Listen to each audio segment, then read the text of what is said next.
നമുക്ക് ഹറാമാണ്. ഓണത്തിൽ പങ്കെടുക്കുന്നത് ഏറ്റവും വലിയ ഹറാമാണ്. ഓണത്തിന് തട്ടമിട്ട് പാട്ട് പാടി ഡാൻസ് കളിക്കുന്നത് ഏറ്റവും വലിയ ഹറാമാണ്. ഓണത്തിന് ഓണസദ്യ ഉണ്ണാൻ കൂട്ടുകാരുടെ വീട്ടിൽ പോയി ഓണസദ്യ ഉണ്ണുവാണെങ്കിൽ അത് സ്വർഗത്തിൽ ചെല്ലുമ്പോൾ പഠിച്ചോൻ നമ്മളോട് അക്കമിട്ട് ചോദിക്കും, ഓണം നമുക്ക് ഹറാമാണ്, ഹറാമാണ്, ഹറാമാണ്. എന്റെ എല്ലാ പ്രിയ സുഹൃത്തുക്കൾക്കും ഓണാശംസ. അസ്സലാമു അലൈക്കും വറഹ്മത്തുള്ളാഹി. പ്രിയപ്പെട്ടവരെ, അൽ ഉസ്താദ് സുജത്ത് ഷെയ്ഖുന എന്നാണെന്ന് നിങ്ങൾ വിചാരിക്കരുത്. ഇത് അദ്ദേഹം നമ്മുടെ ഉസ്താദുമാരൊന്ന് ട്രോൾ ചെയ്താണ് കേട്ടോ. അദ്ദേഹം ട്രോളിലൊക്കെ രസകരമായ ട്രോളർ തന്നെയാണ്. അദ്ദേഹം ഒരു തമാശയായിട്ട് എടുത്തിട്ടുണ്ടാവും, അല്ലെങ്കിൽ അദ്ദേഹത്തിൻ്റെ മനസ്സിൻ്റെ ഉള്ളിലുള്ള ഇസ്ലാമിനോടുള്ള വെറുപ്പ്, ഉസ്താദുമാരോടുള്ള വെറുപ്പ് പ്രകടിപ്പിച്ചതായിരിക്കും. പക്ഷേ അതിലൂടെ അദ്ദേഹം വലിയൊരു തെറ്റിദ്ധാരണ പ്രചരിപ്പിച്ചിട്ടുണ്ട്. ഓണത്തിന് തൻ്റെ സുഹൃത്തിൻ്റെ വീട്ടിൽ പോയി ഭക്ഷണം കഴിക്കുമ്പോഴത്തേന് ഇസ്ലാമിൽ നിന്ന് പുറത്തു പോകുമ്പോൾ അത് വലിയ ഒരു അപരാധമായി മുസ്ലിങ്ങൾ കാണുന്നുണ്ട് എന്ന ഒരു തെറ്റിദ്ധാരണ അദ്ദേഹം പരത്തുന്നുണ്ട് കേട്ടോ. ഇസ്ലാം പറയുന്നത്, സുഹൃത്തെ, നിങ്ങൾ സത്യസന്ധമായി മനസ്സിലാക്കാത്തത് കൊണ്ടാണ്. മറ്റൊരു മതത്തിൻ്റെ ആചാരം മുസ്ലിങ്ങളാരും ചെയ്യാൻ പാടില്ല. അത് ഹൈന്ദവർ മുസ്ലിം ആചാരവും ചെയ്യാൻ പാടില്ല.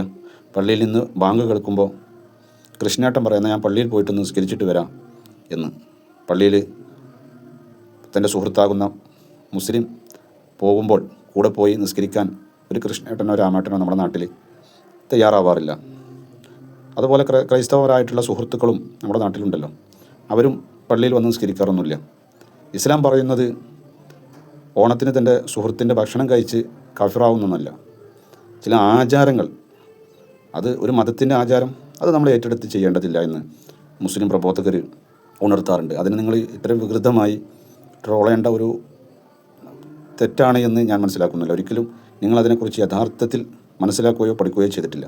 അല്ലെങ്കിൽ ഏറ്റവും കൂടുതൽ റീച്ച് കിട്ടാൻ ഇന്ന് നല്ലൊരു മാർഗ്ഗം നിങ്ങൾ കണ്ടെത്തിയത് ഈ വേഷവിധാനത്തിലൂടെയുള്ള ട്രോളലായിരിക്കും.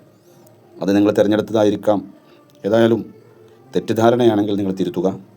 അതല്ല, നിങ്ങൾ ഇതൊരു രസമായി ഒരു പ്രത്യേക മതത്തെയും അതിൻ്റെ പ്രബോധകരെയും ട്രോളാൻ മാത്രം സമയം കണ്ടെത്തലാണ് നിങ്ങളുടെ ലക്ഷ്യമെങ്കിൽ പിന്നെ നമ്മൾ ഉപദേശം കൊണ്ട് കാര്യമില്ല.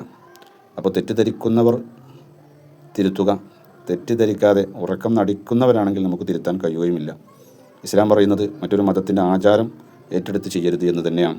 അതൊരു മതവും മറ്റൊരു മതത്തിൻ്റെ ആചാരം ഏറ്റെടുത്ത് ചെയ്യാറുമില്ല. നമ്മുടെ നാട്ടിൽ സുഹൃത്ത് ബന്ധങ്ങൾക്കോ സൗഹാർദ്ദങ്ങൾക്കോ ഒരു കുറവും വരുത്തരുത് എന്നാണ് മുസ്ലിം പണ്ഡിതന്മാരുടെ കർശനമായ നിർദ്ദേശം.